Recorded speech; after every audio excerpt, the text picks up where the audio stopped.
Hello everyone, this is Shivani Misra welcoming you all on this beautiful platform that is AK Academics। तो आप सब लोग का स्वागत है AK Academic में। आज की क्लास बहुत ही इंपॉर्टेंट है बेटा। आज की क्लास में हम मोस्ट इम्पॉर्टेंट टॉपिक को डिस्कस करने वाले हैं जो कि आपको अपने बोर्ड एग्जाम में देखने को मिलेंगे। यहाँ से 100% क्वेश्चन आपको देखने को मिलेगा ही। सो यस एवरीवन, इसको आपको अच्छे से प्रिपेयर करके जाना अपने बोर्ड एग्जामिनेशन के लिए। तो आज की क्लास में हम डील करेंगे that is most important topic जो आपको अपने बोर्ड एग्जाम में प्रिपेयर करना ही है। तो देखते हैं कौन कौन से ऐसे टॉपिक है जो आपको अपने बोर्ड एग्जाम के लिए प्रिपेयर करके जाना है और उसको स्किप नहीं करना है। अगर आप स्किप करोगे तो बहुत बड़ी गलती करोगे। आज के क्लास में हम पूरा ये देखेंगे, पूरे बायोलॉजी का पूरा चैप्टर डील करेंगे कि कितने जो टॉपिक है जो बहुत ही इंपॉर्टेंट है और वहां से क्वेश्चन आने ही आने हैं। तो देखते हैं। तो जैसा आप देख सकते हैं मोस्ट इम्पॉर्टेंट टॉपिक, और यहाँ पे हम देखेंगे कौन कौन से ऐसे टॉपिक है जो आपको बोर्ड एग्जाम के लिए प्रिपेयर करके जाना ही जाना है। इसको स्टार्ट करने से पहले बच्चों ये देख लेते हैं कि यहाँ पे क्या है, कुछ मार्क्स डिस्ट्रीब्यूशन के बारे में देख लेते हैं। मार्क्स डिस्ट्रीब्यूशन कितने हैं, कौन सी यूनिट का वेटेज सबसे हाई है जिसको बिल्कुल भी आपको स्किप नहीं करना है। तो मार्क्स डिस्ट्रीब्यूशन को सबसे पहले हम देख लेते हैं, फिर उसके बाद हम मोस्ट इंपॉर्टेंट टॉपिक को डिस्कस करेंगे। तो देखते हैं यहाँ पे मार्क्स डिस्ट्रीब्यूशन में क्या क्या है। जो पहली यूनिट आती है दैट इज द रिप्रोडक्शन की यूनिट। सो जो रिप्रोडक्शन की यूनिट है वो इसका वेटेज है दैट इज द 16 मार्क्स का वेटेज है। यानी कि पूरी यूनिट से, रिप्रोडक्शन की पूरी यूनिट से कितने मार्क्स का क्वेश्चन आएगा, 16 मार्क्स का क्वेश्चन आएगा। तो इसका वेटेज है 16 मार्क्स का। एंड फिर आता है genetics and evolution. Genetics and evolution आप यहाँ पे देख सकते हो, ये कितने मार्क्स का है, 20 मार्क्स का है इसका वेटेज। यानी कि ये इसको तो बिल्कुल भी स्किप नहीं करना है, सब कुछ आपको अच्छे से प्रिपेयर करके जाना है।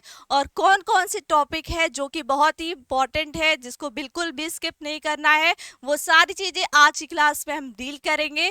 तो जो जेनेटिक्स एंड इवोल्यूशन चैप्टर है, जो जेनेटिक्स एंड इवोल्यूशन की यूनिट है, इसका वेटेज सबसे हाईली वेटेज ये यूनिट है, यानी कि 20 मार्क्स का है। तो यहाँ पे आप देख सकते हैं 20 मार्क्स का है ये।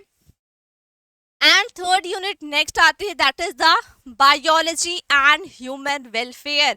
बायोलॉजी एंड ह्यूमन वेलफेयर ये यूनिट जो है इसका वेटेज अगर आप देखोगे तो कितने मार्क्स का, दैट इज द 12 मार्क्स का इसका वेटेज है। एंड फिर अगर हम नेक्स्ट बात करें that is about the biotechnology and it's applications. Biotechnology और इसकी एप्लीकेशंस का अगर बात करें तो यस, इसका जो वेटेज है दैट इज द 12 मार्क्स का इसका वेटेज है। Ecology and environment, ecology and environment का वेटेज है दैट इज द 10 मार्क्स का। तो ये टोटल मिला के कितने बन जाते हैं, टोटल मिला के हो जाता है 70 मार्क्स, 70 मार्क्स। ठीक है। तो यानी कि अगर आप अपने पेपर पैटर्न की बात करो तो 70 मार्क्स की थ्योरी होगा और 30 मार्क्स के प्रैक्टिकल होते हैं। ठीक है। तो ये इसको जानना जरूरी है सबसे पहले कि कौन सी यूनिट का वेटेज कितना है। और सबसे पहले यानी कि अगर आपको देखना है, सबसे पहले आप यहीं से करो, स्टार्ट करो रिप्रोडक्शन से, सीक्वेंस वाइज जाओ और यहाँ पे जो है हाईली वेटेड जो टॉपिक है उसको अच्छे से ध्यान से करके जाओ।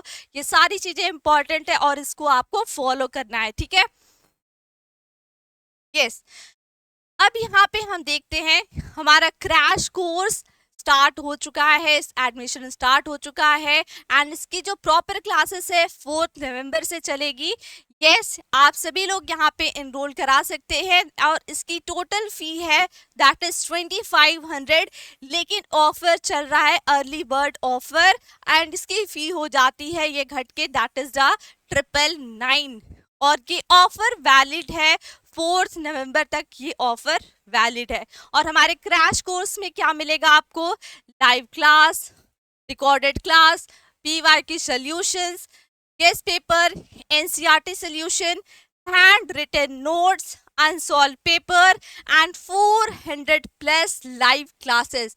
400 प्लस लाइव क्लासेस, ये सारी चीजें आपको हमारे क्रैश कोर्स में प्रोवाइड की जाएंगी। तो देरी किस बात की, हमारे क्रैश कोर्स में इनरोल कराइए।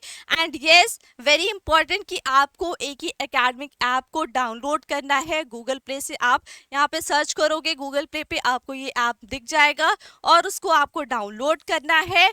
एंड यस, अगर बैच के रिगार्डिंग, अगर आपको बैच में इनरोल कराना है कोर्स, क्रैश कोर्स में, तो आपको इस नंबर पे, जो दिया गया नंबर है, इस पे कांटेक्ट करना है। बैच के रिगार्डिंग, क्रैश कोर्स के रिगार्डिंग सारे इंफॉर्मेशन आपको यहाँ से मिल जाएगी, ठीक है। दैट इज 8896414077, ठीक है। तो ये था क्रैश कोर्स के बारे में। अब इसके बाद हम देखते हैं, that is the most important topic के बारे में देखते हैं। कौन कौन से ऐसे टॉपिक है जो बहुत ही इंपॉर्टेंट है, जो आपको बोर्ड एग्जाम में करना है। सो फर्स्ट चैप्टर से देखते हैं, that is the sexual reproduction in flowering plant. Sexual reproduction in flowering plant में आपको क्या करना है, जो कि रिप्रोडक्शन यूनिट का है चैप्टर। तो यहाँ पे microsporogenesis and megasporogenesis, microsporogenesis and megasporogenesis बहुत ही ज़्यादा इम्पॉर्टेंट है, बहुत ही इम्पॉर्टेंट है। तो इसको आपको किसी भी तरीके से पूछा जा सकता है, यानी कि माइक्रोस्पोरोजेनेसिस पूछा जा सकता है, पूरी इसकी प्रोसेस पूछी जा सकती है। एंड मेगास्पोरोजेनेसिस डिफरेंस के कई तरीके के क्वेश्चन यहाँ से फॉर्म हो सकते हैं, इवन पीवाईक्यूज में आए हैं। तो ये सारे जो टॉपिक हैं बहुत ही ज़्यादा इम्पॉर्टेंट है आपके बोर्ड एग्जाम के पॉइंट ऑफ व्यू से, ठीक है। The structure of megasporangium, although मैंने डायग्राम्स का एक वीडियो बनाया है, उसको जरूर से देखिएगा और उसको उसी प्रिपेयर करिएगा, रफ पे बनाइएगा, सारे डायग्राम्स की प्रैक्टिस करेगा। डायग्राम का अलग से वीडियो बनाया है, उसको जरूर देखिएगा। एंड यहाँ पे है, नेक्स्ट आता है पॉलिनेशन। तो पॉलिनेशन से भी क्वेश्चन आते हैं, जीनोगैमी, जेटिनोगैमी, सारी चीजें आपसे यहाँ से पूछी जाती है, पीवाईक्यूज में आए हुए हैं।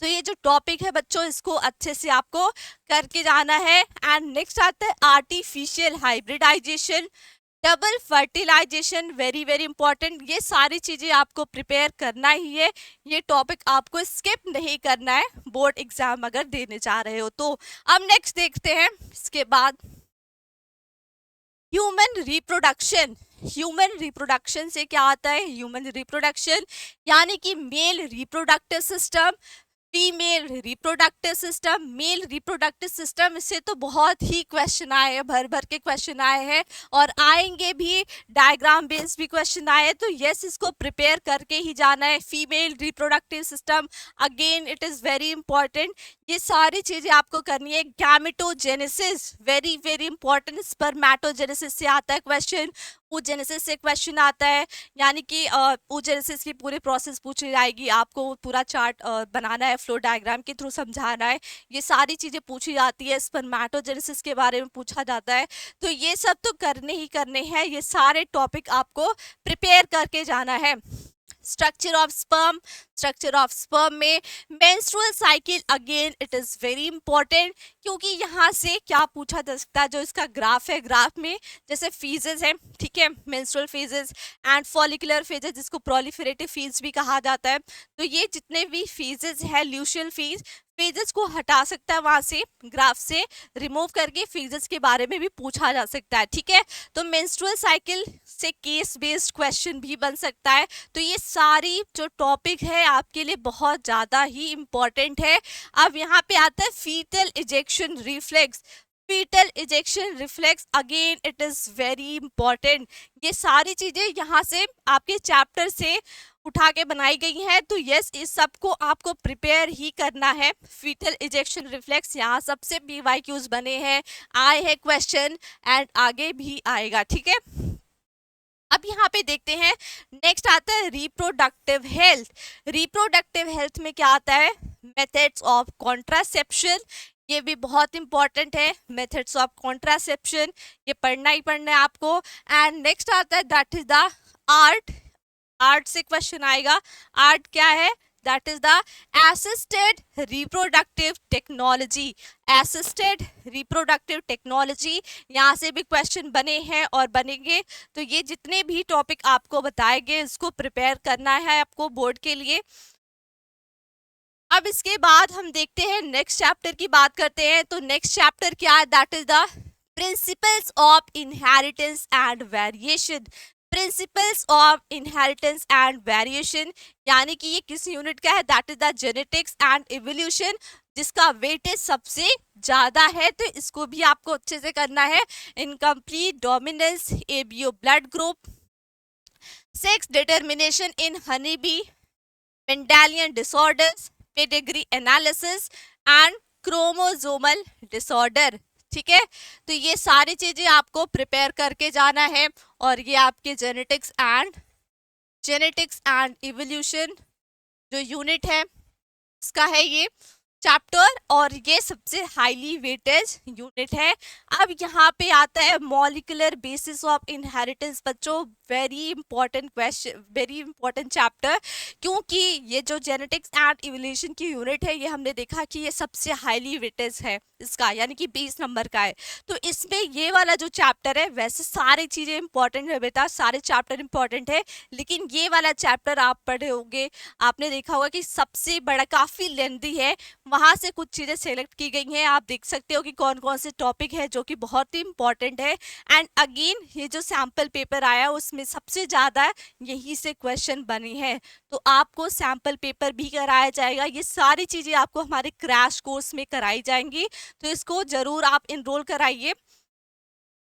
एंड यस, यहाँ पे आता है double helix DNA structure, DNA replication, nucleosome का structure, transforming principle, Hershey and Chase का experiment, Meselson and Stahl experiment, transcription, translation, features of genetic code and structure of tRNA, the lag operon and the goals of human genome project, DNA fingerprinting.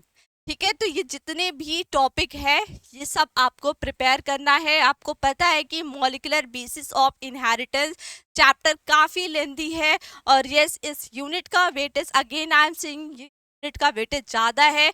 अगर आप इसको, और आपके sample paper में भी जो आपके सीबीएसई ने के साइड पे है, तो यस उसमें भी यहाँ से क्वेश्चन ज़्यादा आए हैं, तो इसको आपको बिल्कुल भी नहीं छोड़ना है। ठीक है, अब यहाँ पे आता है इवोल्यूशन। तो इवोल्यूशन में देखते हैं क्या क्या इंपॉर्टेंट है, that is millers experiment, yes, homologous and analogous organs, adaptive radiation and Hardy-Weinberg principle, very important, Hardy-Weinberg principle, यहाँ से तो क्वेश्चन आना ही है। ठीक है, अब नेक्स्ट आता है इसमें, that is the evolution of man, evolution of man. तो ये आप लोगों को एवोल्यूशन में प्रिपेयर करना है। एंड नेक्स्ट आता है chapter, that is the biology in human welfare. So biology in human welfare में देखते हैं कौन कौन सा टॉपिक है जो आपको करना ही है बोर्ड एग्जाम के लिए, that is infectious versus non infectious disease, life cycle of Plasmodium, ठीक है, and innate immunity and the types of barrier, structure of antibody molecule, very important, very important. ठीक है, वेरी इंपॉर्टेंट है, structure of antibody molecule. Again I am saying कि diagram का एक video मैंने बनाया है, वहां पे मैंने डिस्कस किया है कि ये भी स्ट्रक्चर बहुत ही इंपॉर्टेंट है एंटीबॉडी का। तो आपको एंटीबॉडी का ये डायग्राम बनाना ही है, प्रिपेयर करना है, रफ कॉपी पे बनाओ, प्रैक्टिस करो। यस, एंड नेक्स्ट आता है इसके बाद AIDS, cancer, types of drugs, effects of drugs, alcohol abuse, prevention and control. तो ये देख सकते हैं आप कितने टॉपिक हैं जो कि इम्पोर्टेंट है बायोलॉजी इन ह्यूमन वेलफेयर से।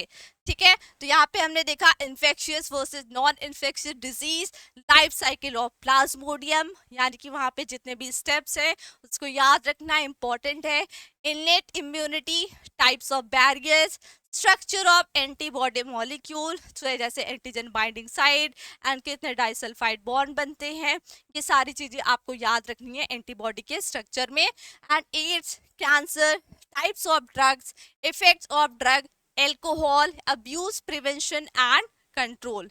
यस, अब यहाँ पे हम नेक्स्ट बात करते हैं, that is the microbes in human welfare.